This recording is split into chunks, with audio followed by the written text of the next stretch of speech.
विरोधी पक्ष नेता विजय वडेट्टीवार ने हिंगना में स्थित चामुंडी एक्सप्लोसिव में हुई घटना का जायजा लिया।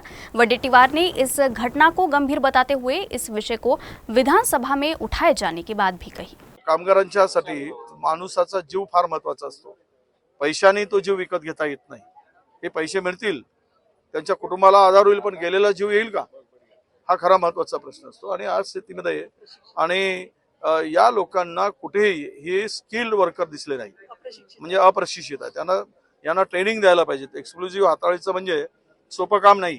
विदाउट ट्रेनिंग अनस्किल्डची लेबर ठेवल्या गेली आणि यामध्ये या अधिकाऱ्यावर सुद्धा संबंधित त्यांच्यावर सुद्धा सदोष मनुष्यवधाचा गुन्हा दाखल करण्याची आवश्यकता आहे। ज्या डिपार्टमेंटचे लोक जबाबदार आहेत यांना जोपर्यंत अशा प्रकारची कारवाई होत नाही तोपर्यंत हे सगळे अधिकारी सरळ होणार नाहीत। आणि या राज्यामध्ये जी काही हप्ता वसुली जोरात सुरू आहे त्यामुळे अशा घटना वारंवार घडत आहेत, ते खेदाने म्हणावं लागतं। इसी के साथ विरोधी पक्ष नेता ने हिंगना क्षेत्र में मौजूद सभी फैक्ट्रियों का ऑडिट कराए जाने की मांग की। साथ ही अधिकारियों पर मामला दर्ज करने की मांग की।